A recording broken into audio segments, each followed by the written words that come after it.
Hello' বন্ধুসকল, মই মৰম আপোনালোকক পুনৰবাৰ এই মৰম টক চেনেলটোলৈ স্বাগতম জনাইছোঁ।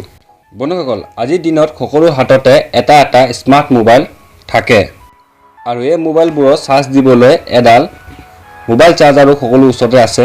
কিন্তু আপোনালোকে কেতিয়াবা মন কৰিছেনে এই মোবাইল চাৰ্জাৰবিলাকত কিছুমান চিম্বল অৰ্থাৎ কিছুমান চিন থাকে আৰু আপোনালোকে কেতিয়াবা ভাবিছেনে এই চিম্বল বা এই চিনবোৰৰ অৰ্থ কি? সাধাৰণতে চাৰিটা চিম্বল থাকে। এই চিম্বলবোৰ হৈছে square symbol, V symbol, home symbol আৰু ডাষ্টবিন চিম্বল।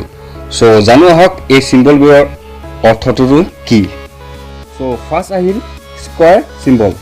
ইয়াৰ মিনিংটো হৈছে যে আপোনালোকে যোনটো মোবাইল চাৰ্জাৰ ইউজ কৰি আছে তাৰ আপোনাৰ মোবাইল চাৰ্জাৰ যোনটো তাঁৰ আছে সেই তাঁৰত দুটা লেয়াৰ ব্যৱহাৰ কৰা হৈছে যাতে আপোনালোকক কোনো ধৰণৰ কাৰেণ্ট নামাৰে। ইয়াৰ পিছত আহিল ভি চিম্বল। কিন্তু একচুৱেলি এইটো ভি চিম্বল নহয়, এইটো ৰোমান আখৰৰ 5 হয়। ইয়াৰ মিনিং হৈছে কোৱালিটি বা লেভেল। আৰু যদি আপোনালোকৰ মোবাইল চাৰ্জাৰৰ ভি চিম্বল থাকে ইয়াৰ মানে হৈছে যে আপোনালোকৰ চাৰ্জাৰৰ লেভেলটো হৈছে 5, যোনটো ভাল বুলি কোৱা হয় আৰু ই সঁচাকৈ ভাল। ইয়াৰ পিছত আহিল হোম চিম্বল।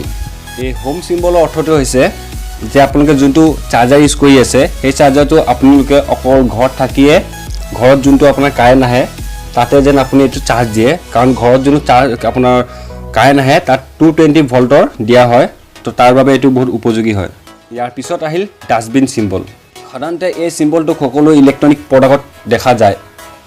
ইয়াৰ মিনিংটো হৈছে যে যদি এই প্ৰডাক্টটো বেয়া হয় তেন্তে ডাষ্টবিনত নেপেলাই ইয়াৰ সলনি যোনটো কোম্পানীৰ পৰা প্ৰডাক্টটো লোৱা হৈছে সেই কোম্পানীৰ ছাৰ্ভিচ চেণ্টাৰত দিয়ে যেন, যাতে আকৌ এই প্ৰডাক্টটো ৰিচাইকেলিং কৰিব পাৰি।